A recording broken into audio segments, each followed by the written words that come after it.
Halo, apa kabar? Saatnya Anda menyimak berita Sumut bersama saya Priscilia Claudia. Sejumlah berita menarik akan kami sajikan untuk Anda. Berikut 3 berita utama hari ini.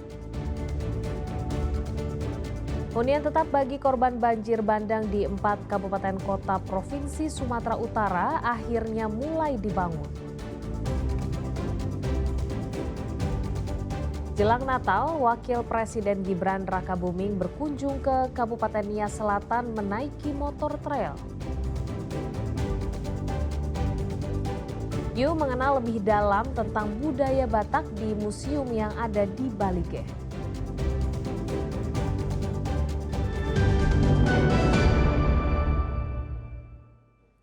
Kementerian Perumahan dan Kawasan Permukiman Republik Indonesia mulai membangun serentak hunian tetap di 4 kabupaten kota di Provinsi Sumatera Utara. Di Kabupaten Tapanuli Selatan, pemerintah akan membangun 227 hunian tetap untuk para korban banjir bandang.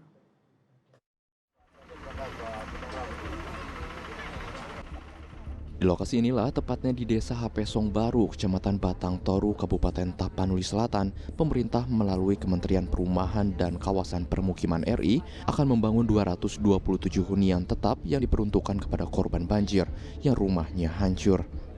Di lahan seluas 5,05 hektare inilah, para masyarakat korban banjir akan direlokasi, khususnya masyarakat yang tinggal di daerah aliran sungai Batang Toru.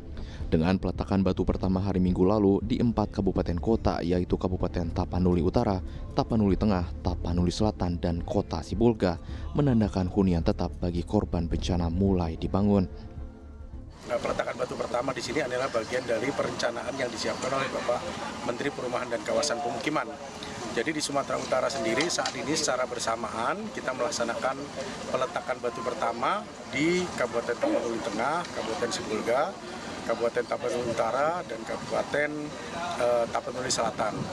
Masing-masing kita akan mendapatkan alokasi sesuai dengan usulan dan kebutuhan yang disampaikan oleh kabupaten masing-masing. Bangunkan 227 rumah di lokasi tanah yang kemudian diberikan oleh PTPN seluas 5,05 hektar untuk 227 kakak, tentu 227 unit rumah. Terima kasih untuk semua pihak. Pemerintah Kabupaten Tapanuli Selatan berkomitmen akan mengawal pembangunan hunian tetap bagi korban banjir berjalan dengan transparan dan tepat sasaran. Rizky Ramadan melaporkan dari Tapanuli Selatan. Sementara pemerintah Kabupaten Tapanuli Selatan akan menyiapkan hunian sementara menuju hunian tetap bagi korban banjir bandang di 3 desa Kecamatan Batang Toru dan Kabupaten Tapanuli Selatan. 26 hari pasca bencana banjir bandang yang terjadi di beberapa desa di Kecamatan Batang Toru, Kabupaten Tapanuli Selatan, kekhawatiran masyarakat di lokasi pengungsian terkait tempat tinggal mereka selanjutnya sudah mulai dikaji oleh pemerintah setempat. Minggu sore, Bupati Tapanuli Selatan Gus Irawan Pasaribu telah menyurati pihak PT PN 4 Batang Toru untuk meminta lahan yang akan digunakan sebagai hunian sementara menuju hunian tetap bagi warga korban banjir. Dari pendataan di 3 desa terdampak banjir, yaitu Desa Garoga, Desa Hutagodang, Desa Dea Aek Ngadol, pihaknya mencatat ada 727 keluarga yang terdampak banjir yang nantinya akan direlokasi.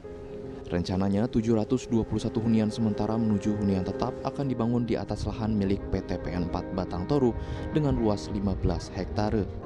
Tolong, saya sudah menyurati ke pihak PT PN 4 untuk kemudian 721 kakak dari data yang masuk itu dari 3 desa. Pak, izin Bapak ini Garoga, ada KTP jatuh.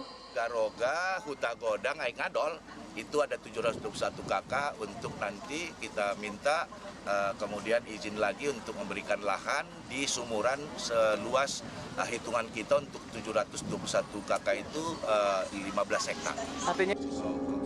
Sedang pihak PT PN 4 Regional telah menyiapkan lahan yang diajukan oleh pemerintah Kabupaten Tapanuli Selatan tersebut dan 3 menunggu tindak lanjut dari pemerintah kabupaten maupun pemerintah pusat.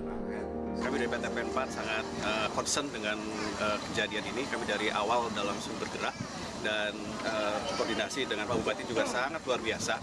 Nah, sehingga pada prinsipnya sesuai dengan arahan Presiden sangat clear, program kami juga sangat clear. Bahkan tadi malam juga kami koordinasi kembali memastikan dengan bantuan-bantuan itu terkait dengan lahan juga prinsipnya kami siap untuk menyediakan itu, Pak. Jadi nama-nama dan segala macam itu dari Pak Bupati dan para khususnya Pak Bupati ya, dan itu sudah kita alokasikan lahannya. Selain berharap untuk dibangunkan hunian tetap, kini para korban banjir bandang juga berharap kepada pemerintah agar memikirkan keberlanjutan hidup mereka sebab seluruh sumber mata pencarian juga telah habis tersapu banjir. Rizky Ramadan melaporkan dari Tapanuli Selatan. Jelang Natal, Wakil Presiden Gibran Rakabuming berkunjung ke Kabupaten Nias Selatan, Sumatera Utara. Kondisi medan yang terjal dan jalan rusak, Wapres mesti menaiki motor trail menuju Desa Sifalago Gomo.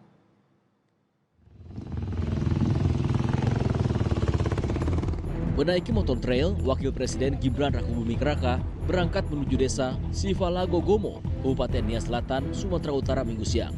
Wapres terpaksa menggunakan motor trail ke lokasi lantaran kondisi medan yang terjal, sempit dan rusak. Bahkan Wapres melanjutkan perjalanan dengan berjalan kaki menuju lokasi tempat akan dibangunnya jembatan gantung Sungai Gomo. Wapres ingin memastikan percepatan pembangunan jembatan gantung Sungai Gomo sebagai solusi pemenuhan akses pendidikan dan kegiatan masyarakat sehari-hari. Usai tinjau lokasi pembangunan jembatan, Gibran lanjut mengunjungi SMK Negeri 1 Boronadu dan berdialog dengan para siswa. Kepada Wapres, mereka menyampaikan keluhan harus menyeberangi sungai setiap hari menuju sekolah. Gibran memastikan pemerintah akan segera membangun jembatan gantung Sungai Gomo. Saya banyak mendengar masukan dari penduduk sekitar, terutama siswa-siswi ya yang ada di sini. Ini nanti kita bangun jembatan ya. Kita bangun jembatan biar adik-adik nggak basah-basah lagi. Ada sekira 60% siswa SMKN 1 Boronadu yang tinggal di seberang Sungai Gomo. Selain itu, jika sungai meluap, sedikitnya ada 4 desa yang terisolasi. Tim Liputan melaporkan.